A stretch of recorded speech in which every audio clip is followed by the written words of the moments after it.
Hi, everybody. Thanks for joining this September 2024 VTC Wilderness Medicine Fellowship. Sorry, Journal Club focusing on water treatment. We are going to be covering the 2024, actually, I think it was 2023 specifically, the water treatment guidelines by the WMS, joined by the lead author, Dr. Howard Backer. We're going to cover one associated journal article, and then I think we can talk about maybe demonstrate a couple techniques to actually how to treat your own water. With that being said, I'll mute myself and hand it over to Dr. Backer. Now, let me see if I can share my screen here. This is, I'm going to have, looks like this one. Share. Okay. Nope, that's not the beginning at all. Just a sec. Get up to the top here. Okay, well, good evening, everybody, and thanks, Justin, for inviting me. I always enjoy talking to people about this topic, and I always especially enjoy talking to residents, fellows, and people who are just, excited and coming into both medicine and to, wilderness medicine. So what we want to talk about here in general, since time is limited, I'm going to be going through some slides pretty quickly just to give us some of the basic concepts that you can find in the Wilderness Medical Society guidelines. That's the second version of the guidelines, and the co-author, I was very lucky to have the co-author be the chief of the waterborne disease section at the CDC. He's a PhD, not an MD, and so he brings a lot of different perspective of water research and technical knowledge. When the CDC is involved, any guideline is going to be fairly conservative. They don't put themselves out on a limb. They don't recommend things that are not well supported by evidence or data and aren't pretty standard practices. So I have a lot of confidence in the accuracy of those guidelines. They don't consider everything because we had to pick and choose what we wanted to talk about. And I have interest not just in wilderness, but in the international travel and international humanitarian and providing water in the low-income countries. So let's see, now I have all kinds of stuff blocking this. Let me see, why is the menu bar at the top blocking? Oh, here, I'll move it down to the bottom. There we go. So you can't talk about water without talking about sanitation, and because sanitation is integrally connected with water, and that's how the water becomes contaminated, is through, it doesn't get contaminated by itself. It takes someone to contaminate it, and that's usually humans or animals. There's still, even though there's been huge progress led by the World Health Organization, UNICEF, and others, there's still significant population in the world that does not have access to safe drinking water or sanitation. And if you are traveling internationally, you are likely to be traveling in these areas where you cannot trust the water. Okay, let's see, why isn't that? Okay, this is kind of just the map of where the areas are where sanitation is lacking. It's primarily Africa and Asia. There are still areas of South America, Central America, and Central Asia, but it's mostly the area of the Pacific islands and India, where you pretty much expect it. This is what households look like. don't have access to water and sanitation. This is just an illustration of another community without drinking water. So the river that goes through it is the main source of water for everything. And don't know, let's see, I'm going to try and get rid of these pictures there. Well, then I can't seem to get the photos off the side there. I'm not sure how to do that. Oh, hide thumbnail. There we go. But you know, they're doing everything from washing vegetables to the man in the background washed his water buffalo and then he's relieving himself. And that's typical. And if you happen to be pulling water from that river, you better know how to clean it. Now, when we're talking about domestic wilderness, the risk of microbial contamination has been linked to both human and animal activity. And although we'll talk about this, I think, when we maybe talk about some of the other articles, but when they test, they again can link the number of microbes to the activity in the watershed, but it always seems like it's pretty low. But what you have to imagine is that when you actually dip your water container into a lake or stream, it's related to activity in the very near time frame to when you are getting your water. So it's the concept of pulse contamination, where you'll get waves of very high levels of microorganism, then they may go down. So it's not going to be continuously high levels unless there is very high activity and constant contamination. The other thing is you have to think about, we're not going to talk about it much, but chemical contamination is very common, especially if you're in an area that gets drainage from agricultural use or old mines, which is quite common in alpine areas. The last bullet here, do streams and lakes self-purify? I put that in as a question because it's actually a pretty complex topic, and there is some self-purification by either settling or ultraviolet from the sun, but in general, no, you can't rely on the fact that if it's a stream, it's purified itself by the time it's gotten to the point where you're taking water out of it. The list of waterborne pathogens is similar to the list that you would see with traveler's diarrhea. The ones in orange are ones that have had documented outbreaks in recreational or wilderness water. So, but the important thing is, when you're considering various techniques, is the different categories of microorganisms. So you have all the main categories: bacteria, viruses, and protozoa, and even some parasitic potentially, but those are not very common, and those will be removed by whatever you use to remove these major contaminants. So whenever we look at a technique, we're going to look at what does it do up against these three major categories of microorganisms. These are some of the methods that can be used, readily used for individual small groups in a wilderness setting that you can carry along with you. And we'll very quickly touch on all these.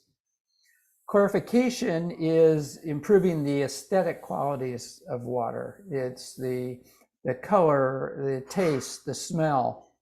And no one wants to drink this kind of green water. And if all you have with you is some chlorine or iodine, and you say, well, I'm just going to double the dose because that's what they say to do in cloudy water, you can imagine how badly that soup would taste. If you see streams like this is a glacial stream carrying a lot of sediment.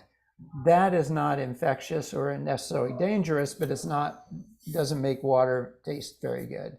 So that you can clear by simple sedimentation of letting it sit. These are large particles that will settle out by gravity. The technique that a lot of people don't use, but is really very easily adapted to the wilderness, is coagulation flocculation. This is a standard part of most municipal disinfection. But what it does, it removes the things that float around and stay suspended by Brownian motion, because they're too heavy, they're too light, they're not heavy enough to settle out like sediment from the prior stream we just saw a picture of. And it does actually remove a fair number of microorganisms and metal compounds, minerals, and it greatly improves bad smell and color. So I'm going to show you, this is the most common coagulant, which is alum. Alum is used in the food industry. Some people can find it in grocery stores because it's used for pickling. But you can get it also from chemical supply. And here's an example of how it works. This is pond water. It was not settling. Some stuff settled on the bottom here, but this stuff wasn't settling. So I just used a pinch of alum, less than a quarter teaspoon, and you start to see this flock that is developing. In other words, it's causing the fine particles to coalesce. It forms even larger. I'm stirring it occasionally.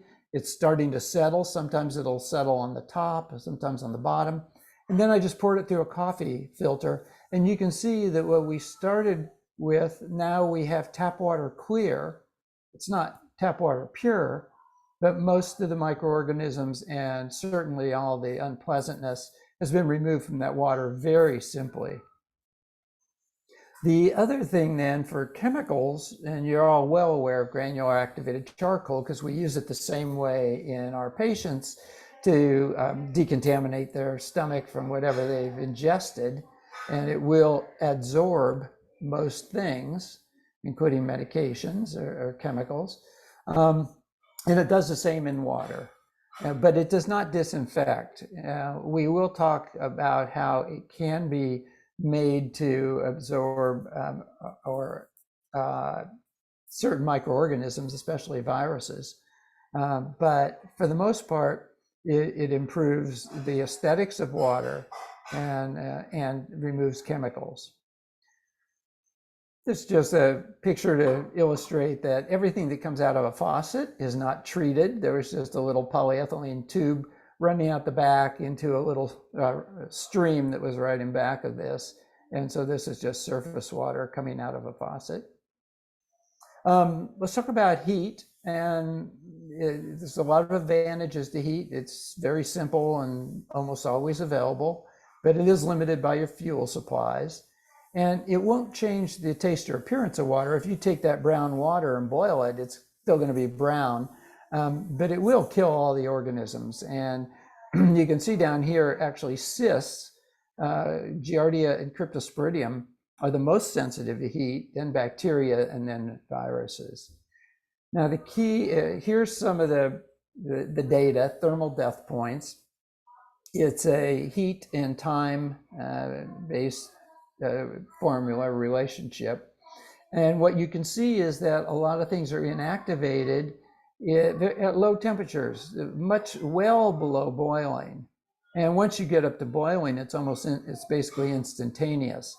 So the key with heat is you want to pasteurize, not sterilize, if you're trying to conserve fuel. And pasteurization occurs, and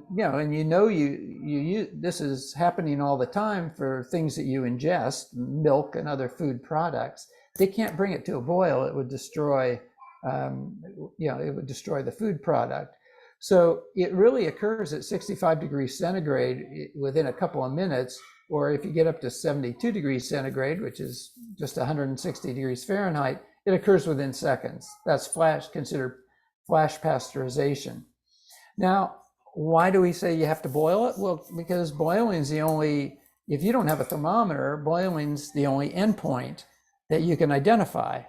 But there is another way to identify a temperature, a pasteurization temperature. And this is what it's called. It's a water pasteurization indicator. They're cheap, they're tiny, they're 2 ounces maybe. $10. I mean, they're very widely available on Amazon. What it is just some wax that melts at 65 degrees centigrade. Now, it takes time to get to 65 degrees centigrade. It takes time, a couple minutes, for that wax to totally melt. What'll happen is this will float, and then the wax will melt and drop down to the bottom. And then you know that you've reached 65 degrees centigrade. Then you can just pull this thing out, leave the top on, or if you want to heat a little more, you can, but just leave the top on for 5-10 minutes, and you've got pasteurized water. If you want to go to boiling, go to where it's first forming its bubbles. And the fact is that the temperature after you get to pasteurization, all the time that's taking to raise the temperature further is all working towards pasteurization. So you don't have to bring it to a hard boil. You don't have to boil it for a minute. You don't have to keep it boiling. And you can see here the effect of altitude would be negligible, because even at the highest terrestrial altitudes, you're still well above the pasteurization temperature. Filtration. It's the most popular means, probably other than boiling, it's the most popular means of treating water in the field. And it's really simple. It doesn't add taste like chemicals. It may improve the water quality because it'll remove the small particles. But the problem is will it get rid of the viruses, because they're smaller than a lot of the filters. This is an example of an old Mexican colonial. This would be considered a ceramic filter. It's basically volcanic rock. And the water drips through at the bottom. This is obviously filtration is based on the organism size and the pore size of the filter. And you can see that viruses are going to be the hardest to remove, bacteria, intermediate, and again, the cysts, Giardia and Cryptosporidium, are going to be the easiest to remove by filtration. This, I want to show you this because it's the concept that there's different levels of filtration, and this is not just for wilderness or drinking water. This is used, in industry commonly, because industry has to purify water as well. So typically the most simple filters, and up until recently, most filters were considered microfilters, which will filter down to about 0.1 micron. So that'll remove bacteria in your protozoal cysts. So almost any commercial filter, unless it's only charcoal for improving taste, will remove these microorganisms. But to get to viruses, you have to go down to what they call ultrafiltration, which is another order of magnitude smaller. And then the other one that you probably may use if you're a boater, ocean-going boater, is, and it's covered up by this menu that I'm not sure how to get rid of here, but it's nanofiltration and reverse osmosis. Reverse osmosis is so small that it'll remove salt molecules from water. So I want to mention, I'm not going to go into any details on different types of filters, but in looking over the decades I've been kind of doing this, following the water, what is trending now is the newer filters, or many of the newer filters, if they say they're going to remove viruses, they're hollow fiber membranes, which looks like this. This is similar to the membranes that are used in dialysis. They can be engineered to a certain pore size, and they're very tiny microscopic tubules, so you need thousands of them really to allow a reasonable flow. So many of the products are taking these and putting them in cartridges of different kinds, and that's the other trend, is that they're using these kind of flexible cartridges that can be inline, so they can be used with a gravity drip bag like this one, or they can be put in a drinking bottle. You drink straight through it like a straw, and those can be those are the only things that mechanically can remove viruses. Obviously, if you went up to reverse osmosis, you'd remove viruses. Now, here's the problem that I've been running into recently. Used to be that any company I contacted would gladly share their test data of their filters. And I'm going to see if I can get rid of this. I don't know if this is visible for you guys or not, but we're not seeing anything over the oh, screen. you aren't? Oh, okay. No. I am. I have a menu. Let me, oops, I'm going to go. But now it's hard to get data now. I've contacted multiple companies to get their current data for new filters that are on the market or new chemicals, and they won't give it to me. It's not online. Only a few companies have it online. And I would just say that that should be something that you look for, and because it's not enough to say, oh, this met the EPA requirements, the EPA requirements for a purifier or something. I don't trust that. I want to see their data. Now, there's another kind, here's especially where I want to see data, is these are filters that claim to remove viruses even though they don't have the pore size to do it. And they claim to do it by electrostatic attraction. Now, First Need is the one that's been around the longest. They've been around for 30 years probably. And they use a compressed charcoal block, and they do, in addition to activating the charcoal, which just gives it more absorption quality, they do something else to it that gives it kind of a charge that makes viruses adhere, because viruses have an electrical charge. And so they do have good test data to show that they remove adequately remove viruses to meet the EPA standards. Some of these other ones, I can't see their test data, and they're using other materials. I don't really know how they work, but they claim to be able to remove viruses. Makes me a little nervous. Now, what if you're in a remote, underdeveloped area and you need to improvise filtration? Well, sand filtration, biosand filtration, is one type of filter that is well studied, well used throughout much of the low-income world. And what it does is, it's a little counterintuitive. You'd think you'd start with the coarsest and then go down finer and finer. But in fact, you start with fine sand, and then very fine sand, then coarse sand, then gravel at the bottom where the egress is. And they make these that look like this concrete shell, and it's got the multiple layers. And they just pour the water in the top. It forms a biolayer on the top, which actually adds to the filtration. And these have very good filtration rates. They aren't pure. They won't necessarily remove as much as chemical treatment, but they are very good at clarifying the water and reducing the microbial burden.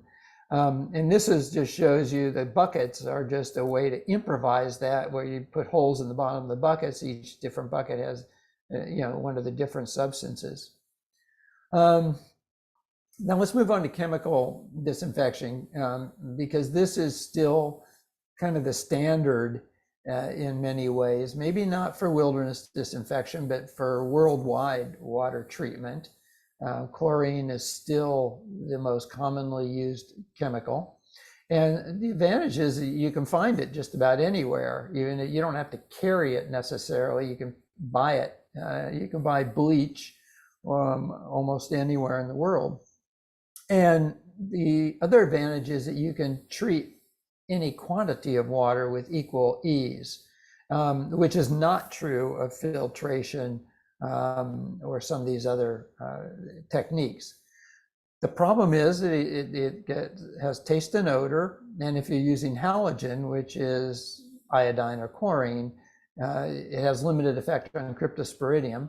And then people worry about toxicity. So the sensitivity here is bacteria are the most sensitive, then viruses, and protozoal cysts are the most resistant. But Giardia can readily be treated, killed in the field. Cryptosporidium, it's difficult, except for a different substance, chlorine dioxide, that we'll talk about. So the variables for chemical disinfection are, it's a first order chemical reaction between the concentration of disinfectant and the contact time. First order chemical reaction it has an asymptotic base, and so it's in multiples of 10. It's not. It will, if you chart it on a logarithmic graph, you get a straight line. Otherwise, you get a typical asymptotic curve, which curves up and has a long tail. The secondary components are temperature. Cold water slows all reactions, and water contaminants might absorb some of the chemical. So, but here is the common sources of halogen. So chlorine, there's just all kinds of chlorine that's readily available and very inexpensive. Iodine, I'm not going to talk as much about. People aren't using iodine as much anymore, but if that's all you can find, it will do a job equal to chlorine. Has a slightly different taste and a little bit different toxicity profile, but it's still very good in a pinch if you're looking for a chemical disinfectant. Calcium hypochlorite is what you use in spas and swimming pools. And then some of you may have heard of chlorflock. They've combined chlorine and a flocculant so that you can put a tablet in cloudy water and it will flocculate and chlorinate. And that was developed by the military quite some time ago. This is just an example of how you can use, it's pretty easy to use chlorine to treat large quantities of water. So if you're working in a refugee camp and you have water, but you don't have a good source of, say, a filtration or other treatment, you can calculate the amount of chlorine you need to give you the end concentration that you want. And basically, you want something in the CDC recommends for household use in the developing world, 2 milligrams per liter. And 2 milligrams per liter is a little more than what you get out of your tap, but it's not really strong. It might be like a swimming pool. 5 milligrams per liter is more like a jacuzzi. So you can use that to calculate, what you would have to put in a container like this to get adequate treatment. How do you improve the taste? Because that's what people complain of the most. Well, it's really fairly easy. If you have a charcoal, like many of the filters, will have a microfiltration, then a charcoal. You could use chemicals, put it through a charcoal filter, it'll remove the taste of iodine or chlorine. But the other way to do it, especially in the backcountry that I like, is to use one of these chemicals that chemically reduce hypochlorite or iodine, active free chlorine or iodine, to chloride or iodide, neither of which have any taste or color. So ascorbic acid, as you know, is vitamin C. You just take some tiny container of powdered vitamin C and put a pinch of it in the water, in a liter of water, and you will have no taste of halogen. That's why these drink mixes are so good at covering it up. They aren't covering it up, they're literally removing the taste, because they all have ascorbic acid in them. And then if you really don't like the taste, then you use an alternate technique. Chlorine dioxide has been used for decades, for a long time, in large-scale disinfection. But only recently, more recently, has it been available for field use, individual field use, because they've developed some liquids, liquid or tablets that can be carried into the field and they kind of generate chlorine dioxide on site. Even the tablets rely on on a reaction once you put them in the water that then generates chlorine dioxide gas. And the liquids there's two substances that you mix together to activate the chlorine dioxide as well. The good thing about chlorine dioxide is it doesn't have quite as strong a taste as iodine or chlorine, and it will treat cryptosporidium in the field. Depending on the water quality, it may take hours, but if it's warm, clear water, it can do it in a half an hour. So, and then it's used also in industry and in large scale disinfection to improve the quality of water, the aesthetics of water. And then finally, I think I want to talk about ultraviolet because that's become very popular recently. And ultraviolet is effective against all the microorganisms. And it does not leave any taste. You can't use too much. You can keep dosing, and it's just a safety factor. But it is a technology, and technology can fail. It needs a power source. And if the water's cloudy, it'll block the UV rays. So the water has to be clarified first. And then like filtration, there's no residual disinfectant action. So if you're trying to store water, once you've treated it, it can get recontaminated. This is pretty much the only current kind of individual use for the field. I don't know if I would go backpacking with a SteriPen. You certainly could, but boy, if you drop it, if you break that, the glass cover, if it goes wrong, then you better have a backup available. I think where this works the best would be if you're traveling internationally and you don't trust the water in the hotels or where the places you're staying, but the water is coming out of a tap, but you don't trust it. This is great for a backup in a hotel room. The other thing you can do, they usually have a hot plate or something that heats up, makes tea. You can always boil your water and assure the quality. Ultraviolet also comes from the sun, and there are many organizations that work in the developing world that have looked into this. This is a well-studied area of so-called SODIS, solar disinfection. And you put water in a clear plastic, in a PET type plastic, put it out in the sun, and often these places are in hot tropical areas, so there's plenty of sun.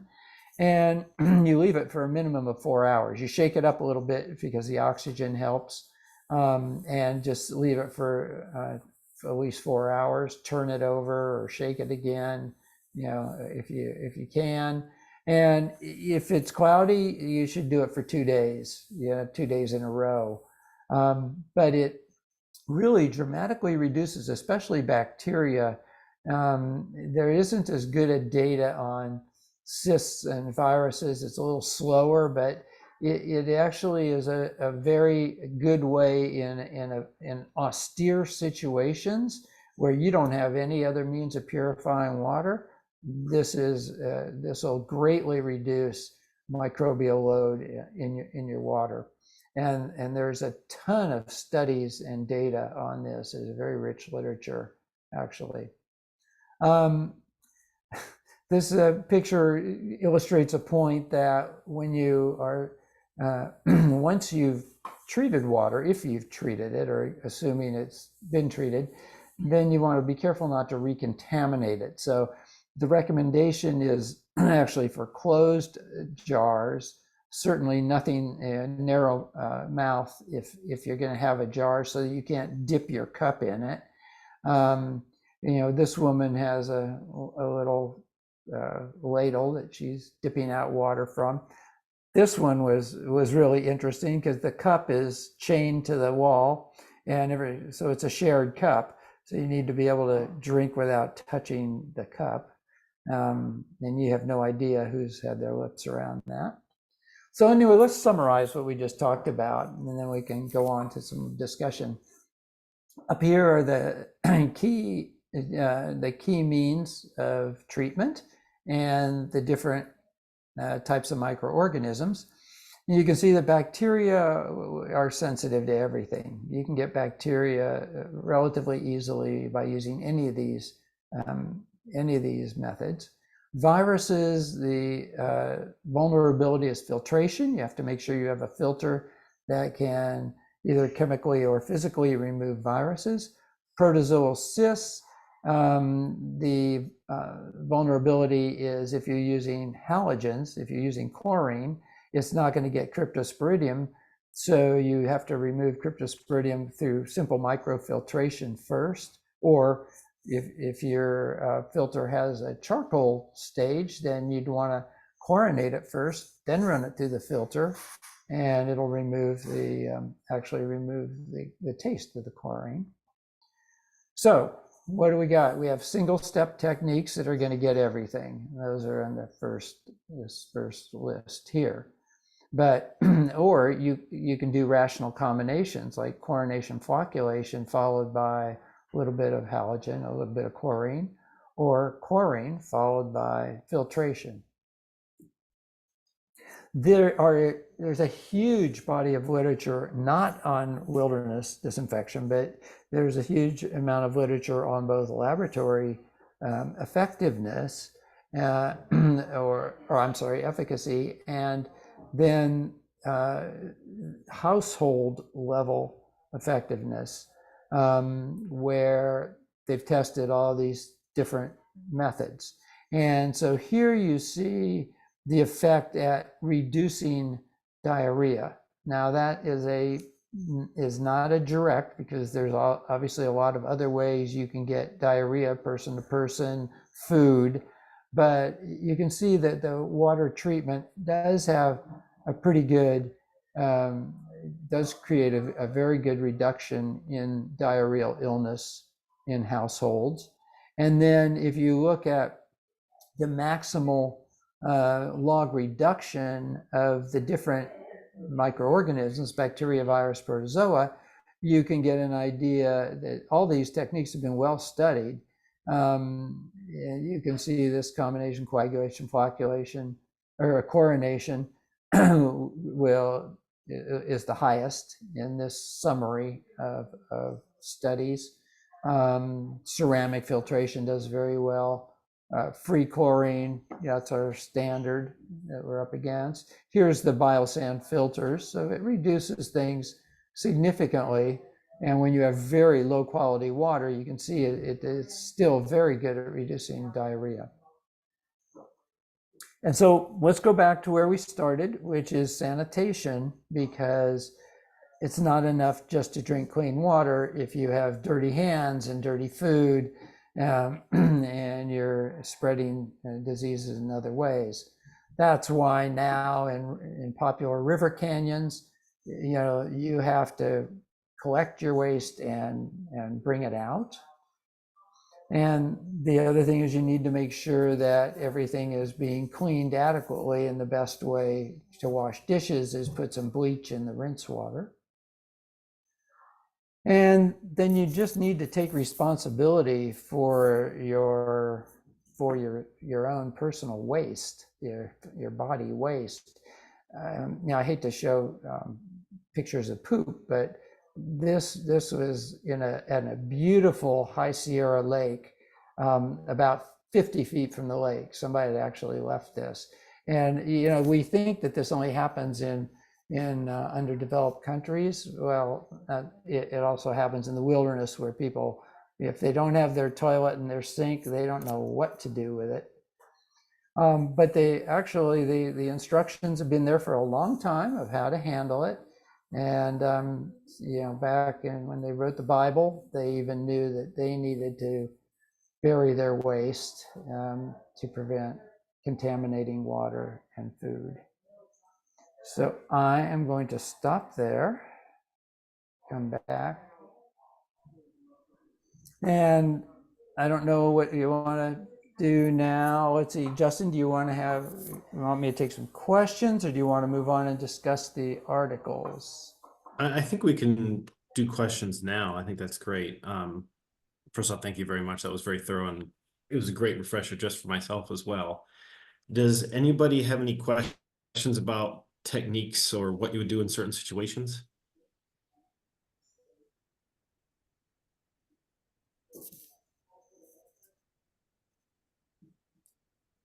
Yeah, I have a question for you. This is kind of new to me that filters don't actually clear viruses as well, especially like Sawyer squeeze and the ones that are commonly used. What is kind of the cost benefit of using a filter? I saw there was like some more expensive, like really expensive ones that do clear viruses. Is that worth it if you're just in North America in general? Well, you have to judge where you're getting your water from. Actually, there's the studies that have looked at viruses in surface water have found viruses in most surface water. They may not be the pathologic ones that are going to make you sick easily. I think we have one of our articles is about norovirus, but which certainly can readily contaminate water. So, I don't think the cost difference is that much more for a ultrafiltration. I don't know now. Sawyer used to have a bunch of ultrafilters. They call it the 0.01 filter because it's going down to 0.01 micron. But they've kind of backed off of it, and I'm not sure why. Maybe they couldn't get the flow that they thought they could, but there's definitely other filters out there that are using ultrafiltration.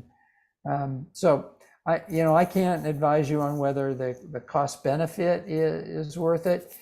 In alpine water, bacteria and cysts are of higher risk. But there's been less testing of viruses too, because it's harder to test for. So I'm sorry, I can't give you an absolute answer on that.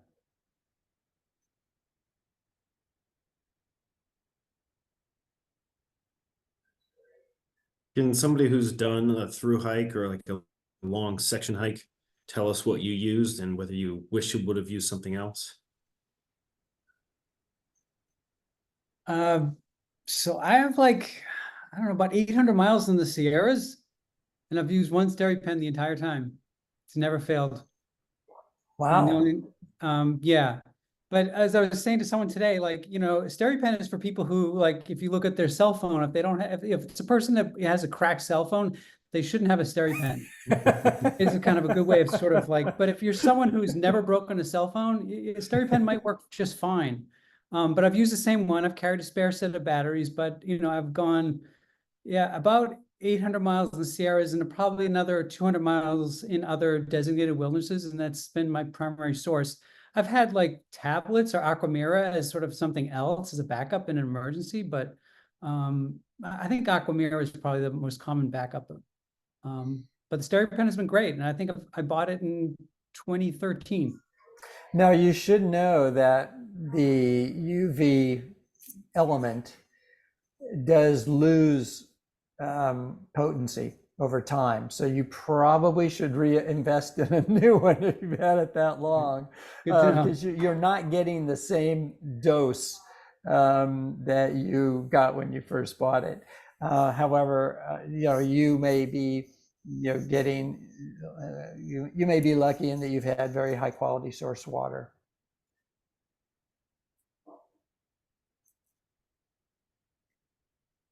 So I was just reading the comments.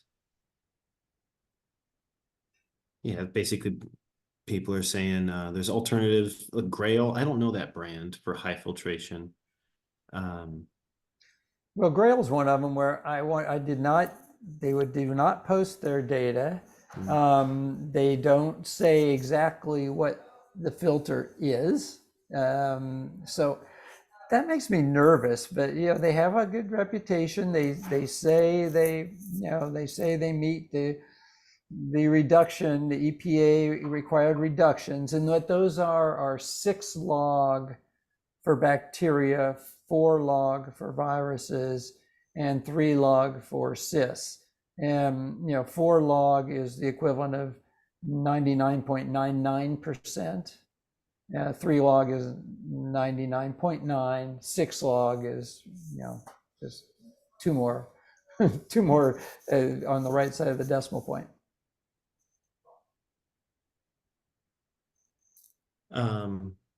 Any other questions before we move on to Brian's talk? I think the next article will sort of explain certain circumstances when you would use certain techniques and what to avoid.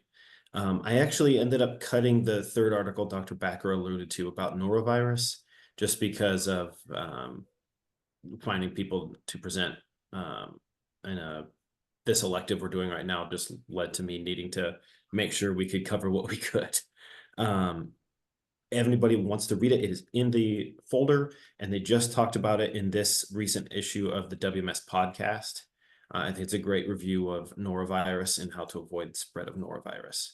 But otherwise, anything else you want to ask about Dr. Backer's presentation?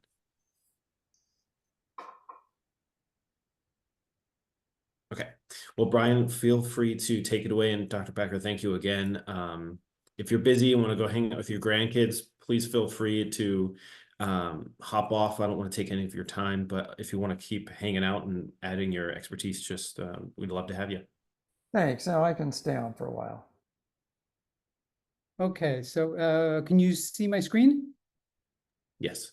Okay, so several weeks ago, Justin posted this, this article and was looking for volunteers. And I was like, oh, long distance backpacking on the Sierra Nevadas. I said, I felt like I knew something about that. So I was like, so I raised my hand and said, I'll do it.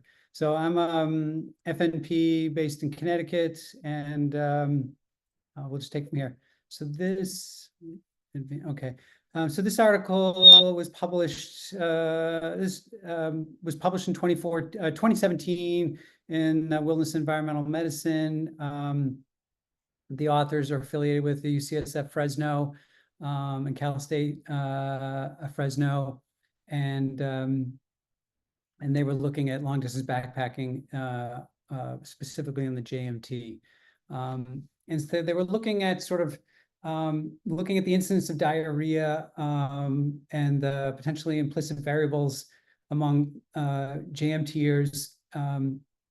And they're trying to see if there was a relationship between compliance with standard backcountry hygiene practices and the incidence and severity of diarrhea. And in previous studies, like in the late 90s, early 2000s, there was a couple studies from the Long Trail in Vermont and the Appalachian Trail, and the findings were an incidence of diarrhea from 11 to 56%. And there was difference. They found some differences in the regularity of hygiene, the following of hygiene practices, and was shown to affect the incidence of diarrhea. But in the case of the John Muir Trail and in the Sierras, there had been no similar sort of analysis. And so that was the purpose of this study. So this study was like a retrospective analysis of survey data from long distance backpackers who attempted the JMT in 2014. And it was looking at the variables that might contribute to the incidence and severity of online diarrhea. So I was kind of thumbing through the article and I was like, wait a minute, JMT 2014. I said, wait a minute, I'm in that study. And then I was thinking to myself, I said, Susan, one of the authors, Dr. Spano, I was like, I know her. In fact, I hiked with her that year. And so the woman on the right is Dr. Spano, one of the authors of the article. And I hiked with her on the JMT that year for about a weekish, I think about 6 days. And then we kind of split up around August 1st. So the survey is sort of like a post-hike survey. And in that year, there were 769 surveys completed. And the criteria was that you had to have completed 3 or more days.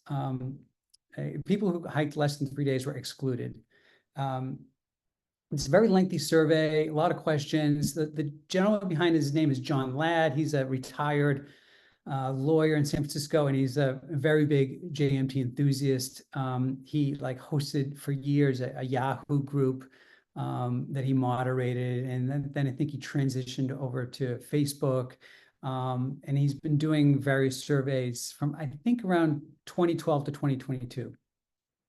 So this, although it's a little grainy, the image, but this is sort of a little bit of a sample of sort of like, he asks a lot of questions, not just about sort of health, but like pack weight and a lot of demographic information and what sort of problems you had, what sort of food you ate. He had a lot of questions, but this is just sort of an example.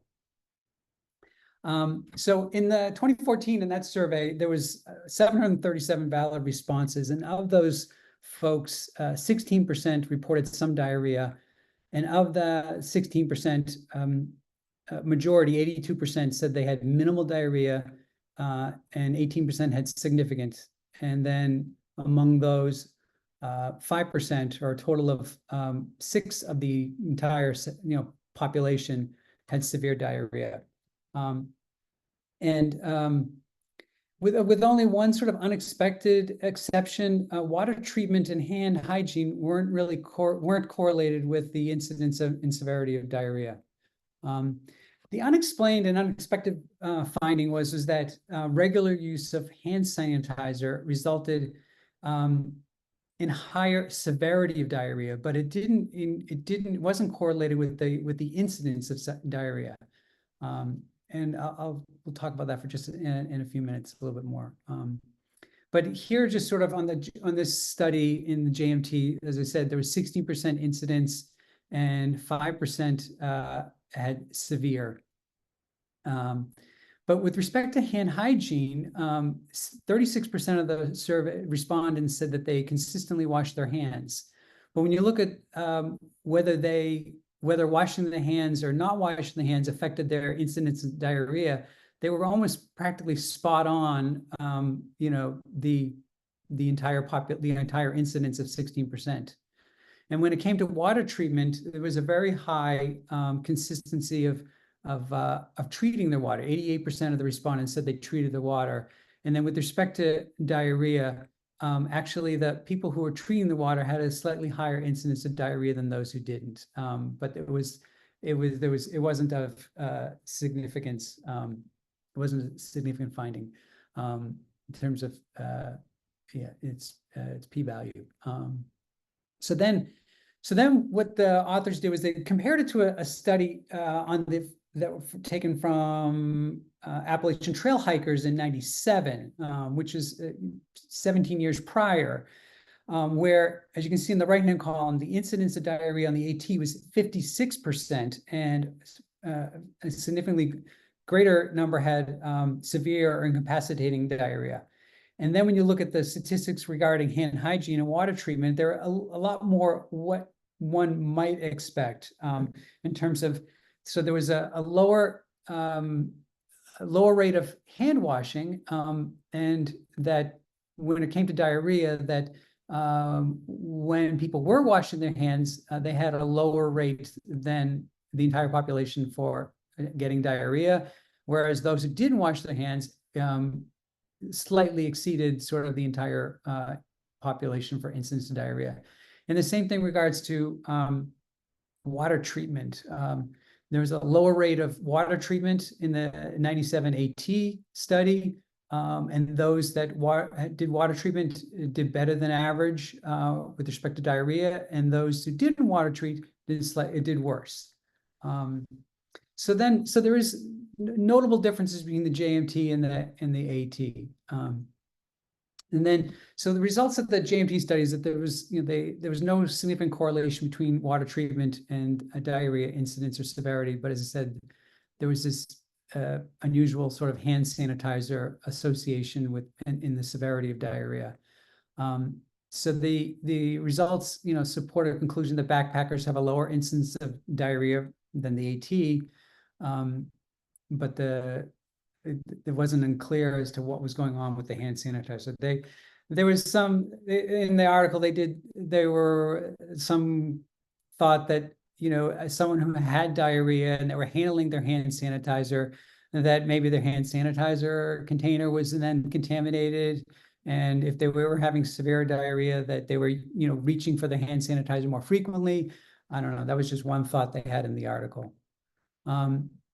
The one of the things that one of the limitations of the studies is that the participant selection in the JMT article is dependent on who participated in John Ladd's surveys and were on his Yahoo group, and then they had to sort of recall their experience after their hike was over, and they were sort of self-reporting the nature of their severity. So the study wasn't externally validated. And then I just add a couple slides here just regard to sort of some other factors considered with the JMT versus the Appalachian Trail, and that the sources of water is one thing. So this photo here on the right is one of my many photos of the JMT. This is a very typical sort of view of what you're experiencing in the JMT. A lot of the water on the JMT is snow melt, whereas when you're on the Appalachian Trail, oftentimes you're going to a spring.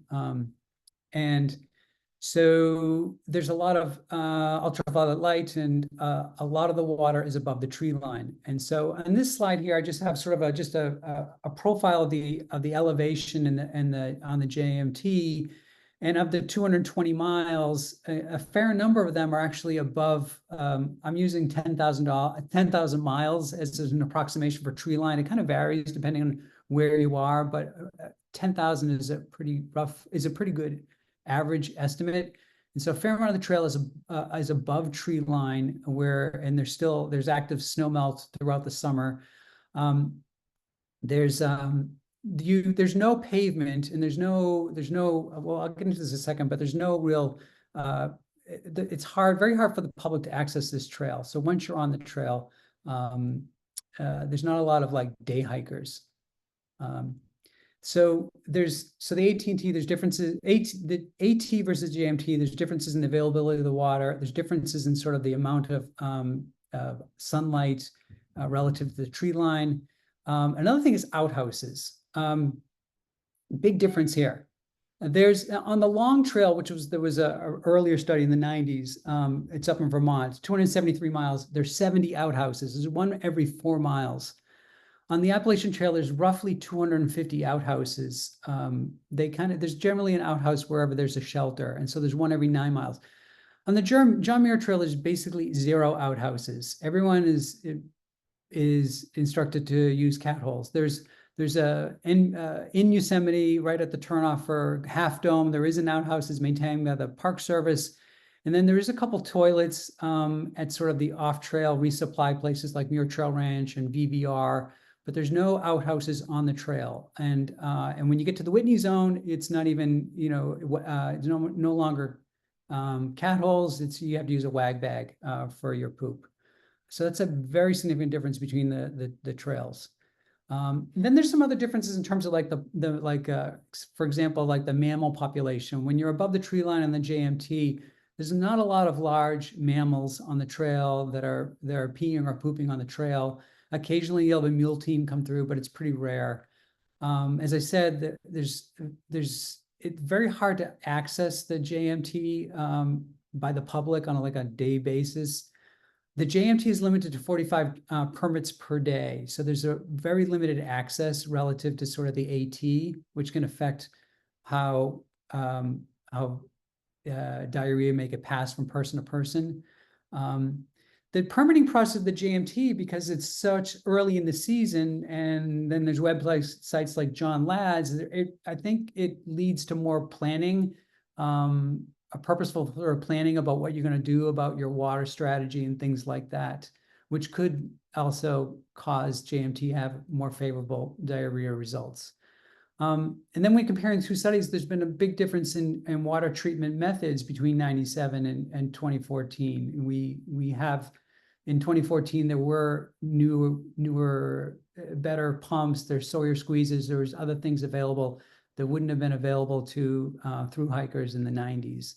And the last thing is sort of like, as I mentioned, is like sanitizer. Sanitizer is something that became very prevalent in the 2000s, but in 97, it wasn't. In fact, like I hiked 100 miles of the AT in 96, and there was definitely, I did not have hand sanitizer, and I did not treat my water, and I just drank from the springs back then, and that was in 96. Some people had pumps, but there wasn't that many. They were made by MSR, and they were these long hoses, and it was kind of cumbersome, and not everybody had them. So there are definitely differences that I think leads to sort of the results that we found in this study. And that's it. Is there any questions or comments?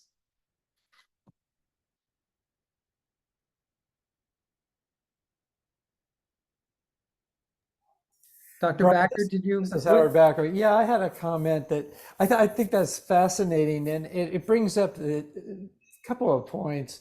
One is the difficulty of doing this kind of research, because on the face of it, it doesn't make any sense that if we know that, and there are a lot of studies, not in wilderness but in other parts of the world, that hygiene, hand hygiene, water treatment definitely reduce diarrhea.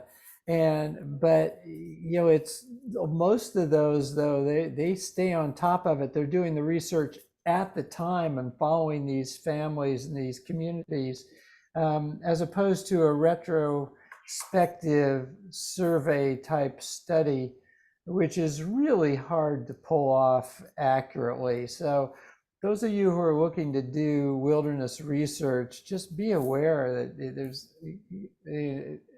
it's easy to survey in one way, but there's so many vulnerabilities to the validity of your study when you're doing that kind of work. I'll just make one other comment, that the other article that we were considering was about norovirus outbreaks among Grand Canyon raft trips. And this is not the first one. There's been outbreaks for decades among these rafting groups. And every time, at least in many of them, they always think, oh, it's water contamination, it's coming from the Indian reservations, and they'll test the water out on the side streams and they won't find norovirus. And then they'll start, testing people and they'll find norovirus. And there was one article some time back that traced it down to the guides that weren't using adequate hygiene in preparing the food, or other.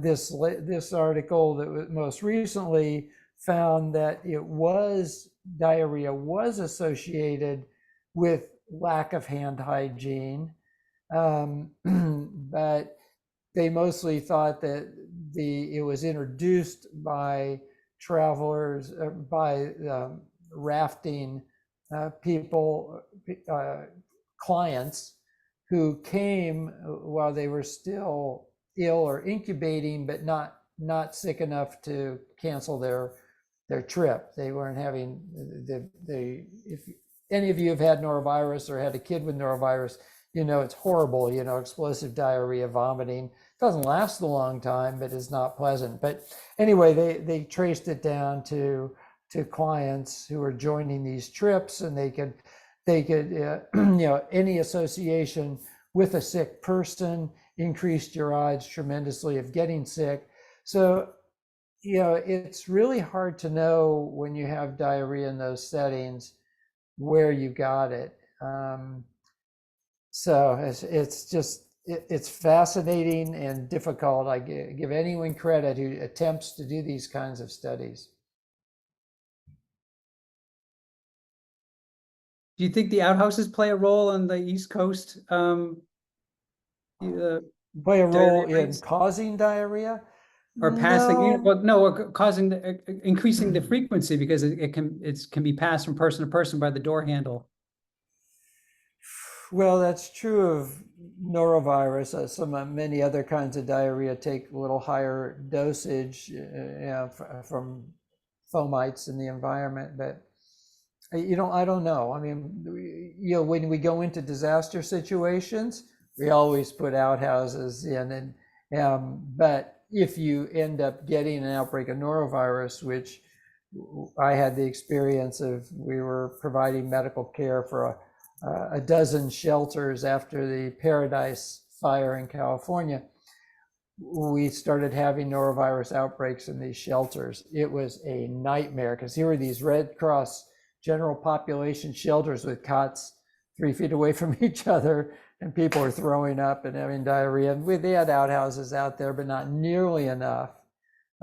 So I wouldn't, the outhouses presumably protect the water sources, but if you don't have hand sanitizer and you're not washing your hands when you come out, whether it's an outhouse or a cat hole, you run some risk of spreading to others. So the answer is, I don't know. I doubt that they increased the diarrhea.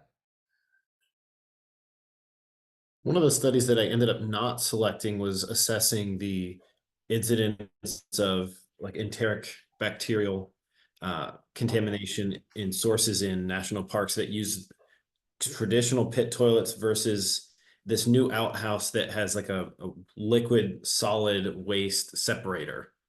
And some goes to one area and some just drains downstream. And it didn't really pan out as being effective. But it's interesting to see that there are updated toilets coming up for that for the austere setting. So it's in the further reading in the Google Drive if anybody wants to look into it. But I hadn't heard of new toilets. I think in the Yeah. post, it would be interesting to see some of these studies repeated in the post-pandemic era too, because I think people's hand hygiene and hygiene in general is maybe slightly better than it was prior to the pandemic. And if that translates into people's behaviors when they're backpacking as well. Or maybe even some studies during like 2021 when we were still in the height of the pandemic, or 2020, to see if there were less diarrheal illnesses because people were being really careful from all germs while they were on the trail, as opposed to prior to that. So after Brian's article, does anybody think they would use different techniques or maybe different combinations of techniques based on if they're on the Appalachian Trail versus any of the other through hike trails? He was mentioning like above tree line. AT is like surrounded by farmland, goes through multiple towns. There's river and creek access everywhere. Very different terrains. What would your selections be based on your region you're in?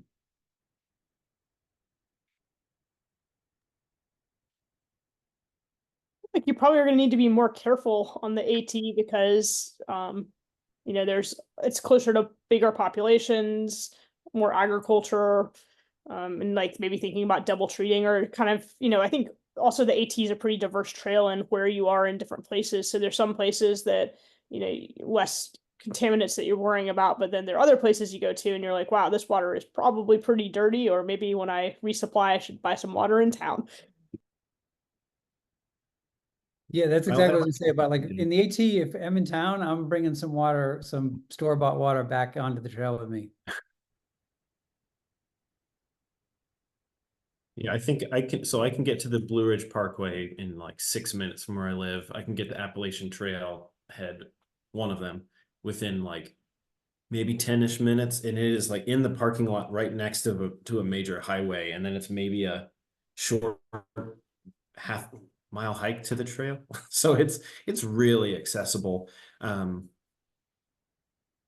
Dr. Backer just put his contact in there. Thank you.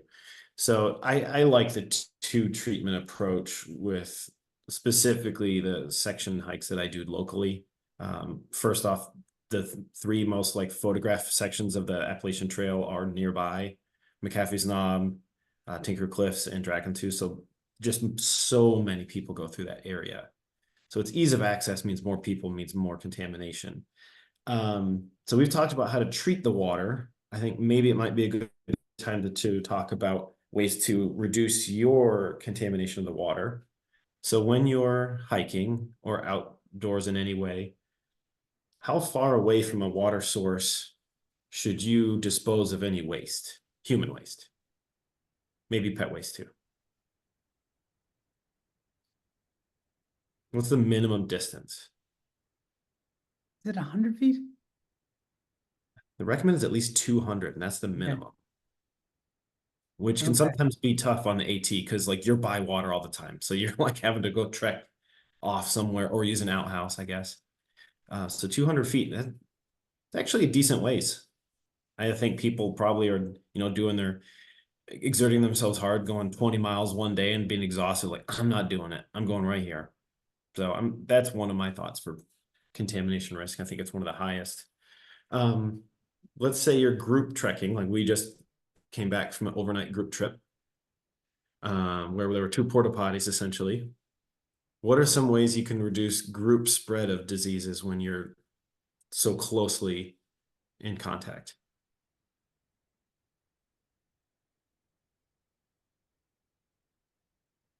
So everybody should wash their hands. Yeah, I feel like communication comes into play with that, where you come up with a strategy as a group as to how Mhm. you're managing hand hygiene. If you want to share things like sanitizer, and also if someone is ill, to make sure that that's clearly communicated. And that should be hopefully open to be like, hey, you know what? I'm not feeling so good. Can you put my food on a plate and hand it to me instead of me getting my grubby hands on the group label? Like some techniques like that. So, or maybe not having self-serve, maybe not buffet style. Because if you have 20 people getting their hands on one ladle, maybe it's less risk than one person going like prison style and giving everybody their food on their tray. But then you hope that one person doesn't have an illness, I guess. So we had a big jug of hand sanitizer at the start of the line for food. I like to have my little soap. I said I didn't have it on the trip, and then I found it in the one zipper I didn't check, but I had my little soap. Um, so it is outdoor biodegradable. You can take it on most locations. Some of the parks say absolutely no soap. I don't want to make up a reason why one of the articles mentions, but some of the places don't allow soap, only allow hand sanitizer. So sanitizer has been used more so frequently, more and more. There has been studies showing that it works on mildly contaminated hands. So if you have sandy, slightly grubby hands, it should still kill most of the stuff. It's always good to rinse your hands first, of course. Maybe everybody having their individual hand sanitizer or personal soaps, maybe that would decrease spread rather than everybody touching it. I think one of the hardest things about group meals is reminding people to like, hey, you just touched that one thing, you pet the dog, now you touch the next thing, you drop something on the ground, you pick that up, you touch the next thing. So it's really hard to remind yourself to like be really good about, shoot, I touched something, I should probably rewash. It's hard to do. Some of the group trips that river trips that our group does as well, we kind of designated area for the bathroom. If you're on a trip that you have a groover or a toilet to share, putting that in one place, and then putting the toilet paper for that and the place to wash your hands between that and camp. So if you go to the area to go to the bathroom, you literally walk past a hand wash station on your way back. And then having another hand wash station as you enter like the kitchen area, and just make it a strict rule. You don't walk in the kitchen without washing your hands. It doesn't mean if once you leave the kitchen, you come back in, you wash your hands again. Because it's never a bad idea to keep washing your hands. Mm-hmm. So Dr. Backer was telling us in the different effectiveness and the different options for water treatment. I figured we could just maybe not demonstrate with water because I'm by my dinner table and I don't want to spill water. But Brian's got his Sawyer filter. Can you show us how that works? Sure. So, with the Sawyer, you're taking dirty water, and it comes with a bag. And so one of the most important things is when you're doing sort of filtration is that you have a designated, committed container for dirty water and a committed container or other containers for clean water. You never should the two mix. And so Sawyer comes with a bag, and so I continue to use that bag because that's, for me, that's the dirty bag. And so my pond water or my source water is in here. And with the Sawyer squeeze, all you have to do is remove the cap and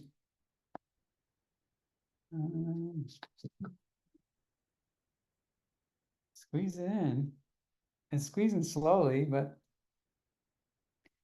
it can be a little slow, but you know, without touching the clean container, you squeeze in, and this is only a half liter bag, or is it 3/4 of a liter? But that's all it really is. And you have filtered water. Now, as we know, it's not free of viruses, but it does a pretty good job. And Sawyer, yeah, so it's pretty handy. It's very, some people will drink right out of it, like on the trail. They'll put it right on their backpack strap or something, and they'll do this, or they'll rig up tubing to it or something like that. Sawyer is very adaptable to different sort of containers. I rigged that one up to my Camelback, so I could just fill my Camelback and then drink through it. You can put it in line, so what's handy about it is it is in line, so you can't do tubing. Now, some people get the bottle from Smart Water, that sort of squeezy bottle, and the threads fit right on the cap of a Smart Water bottle, and some people just squeeze out of that right into their mouth. There's different techniques, but the one thing about Sawyer is that it's very adaptable to different, however you want to do it. Hey, Sarah, when you used it in line with your Camelback, did you feel like you really had to suck a lot harder to get it to flow? I'm trying to remember exactly how I hooked it up. It's been a while since I've used that setup, but I don't remember that it was exceptionally difficult. I do find that it is always hardest the first, I don't know, liter or so. And then once it's been flowing, maybe even less than a liter, once it's really been flowing and it's fully saturated, it's much, much easier for flow.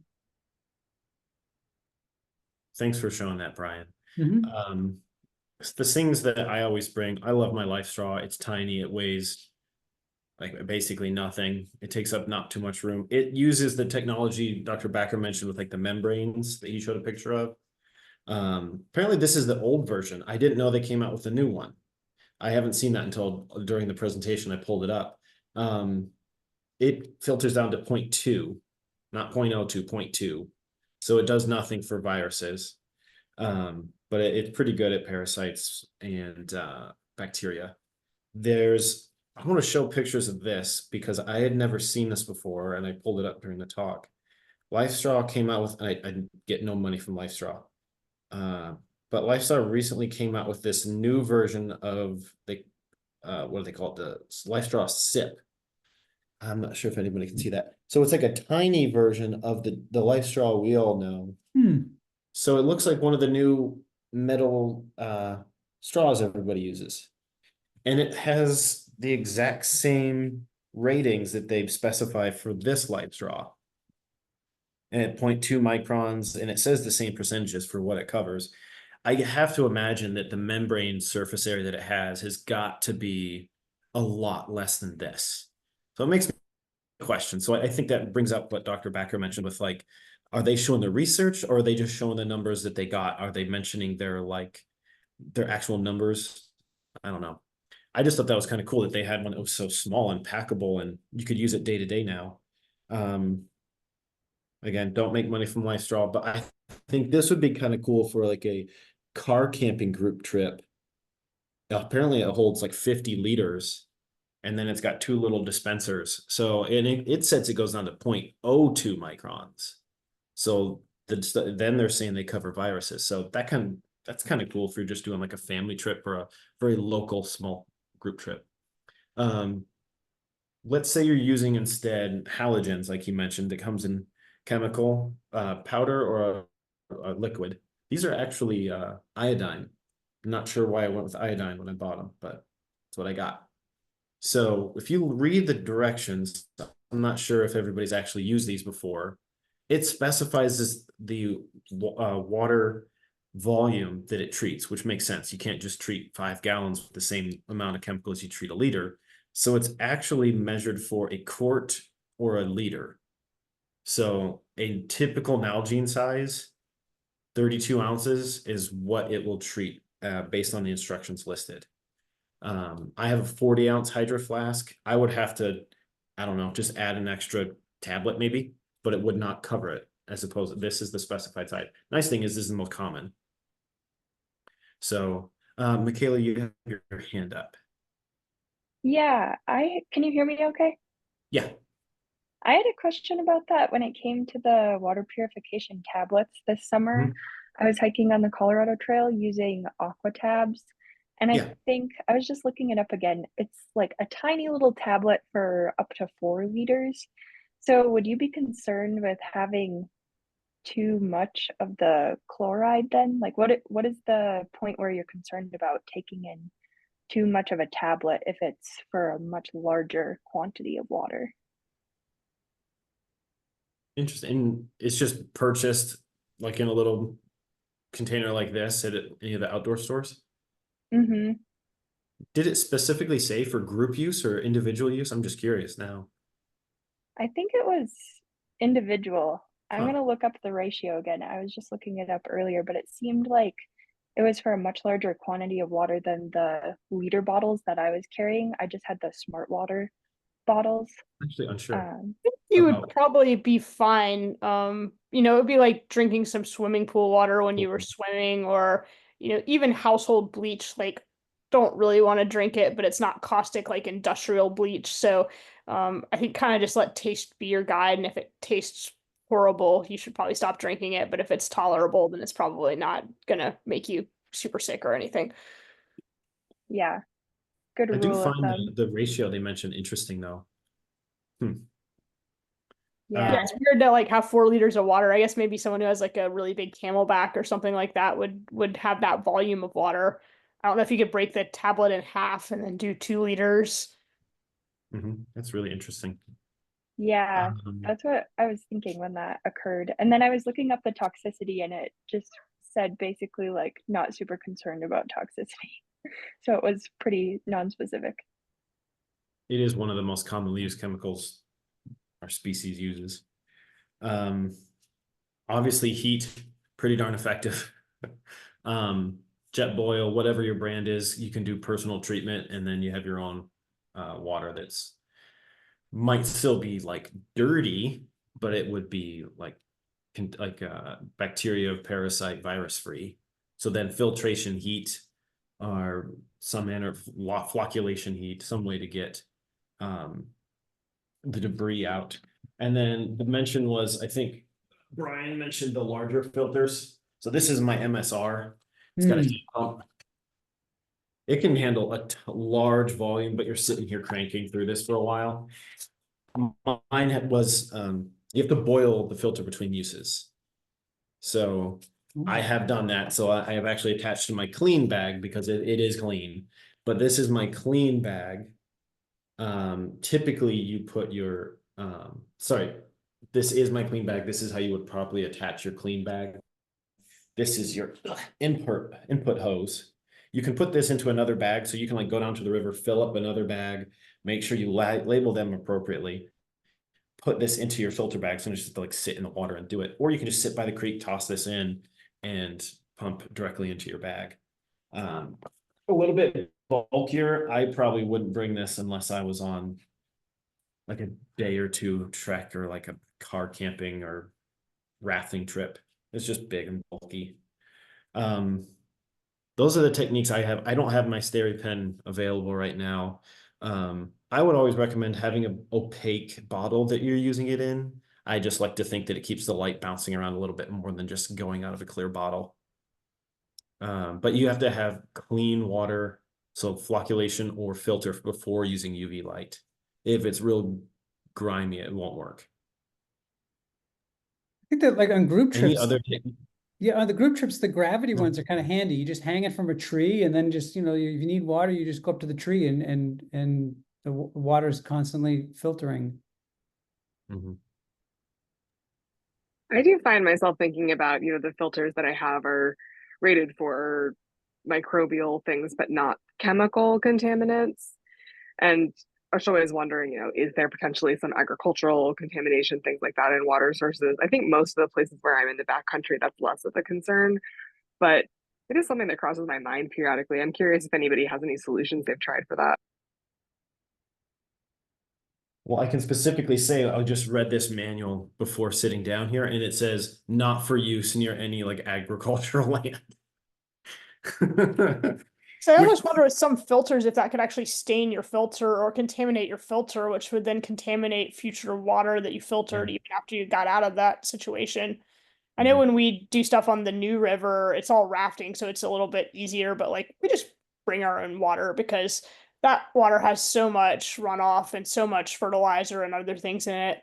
I think algae blooms are the other big things that people worry about now with like the cyanobacteria, which I know is deadly, can be deadly and cause, pretty bad health effects, and is also pretty hard to get rid of.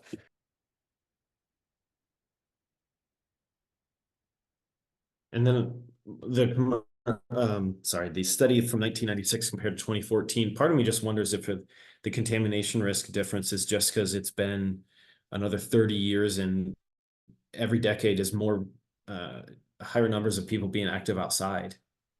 True. Yeah. Like there's just more people. Hmm. So I'd love to see that study done again. But I know one of our faculty, or Jesse Gaynor, has done a very long ongoing study, a retrospective, like survey-based study on the AT through trekkers. It's really hard to get responses.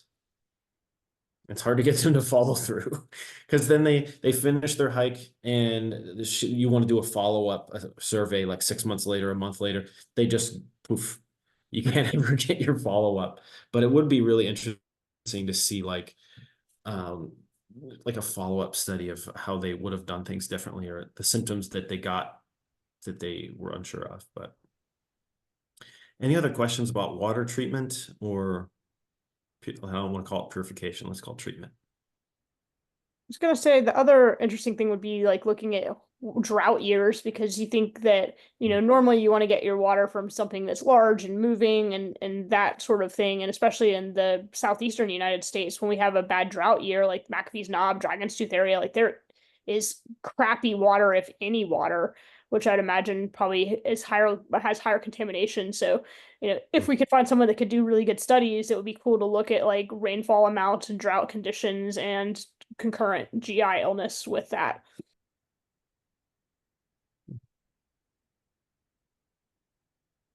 Yeah, in like multi-use locations, like we have a local reservoir called Carbons Cove.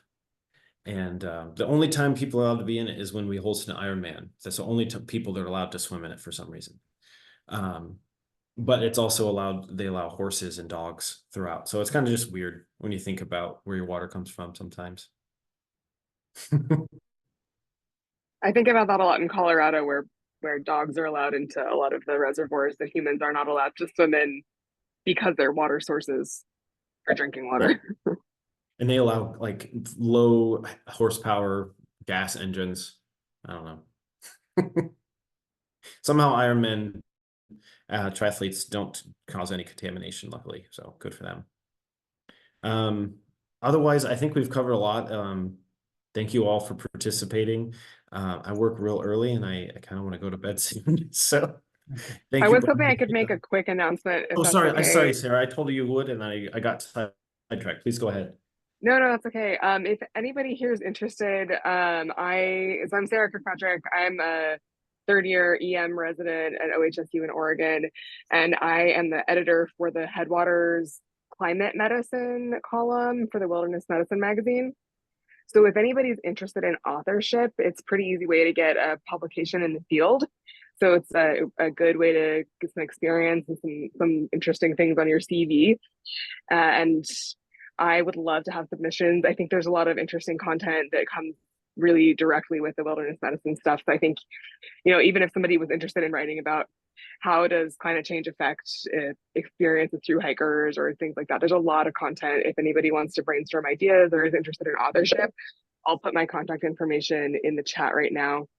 And I would love to hear from anybody who's interested in authorship either now or in the near future. Just let me know.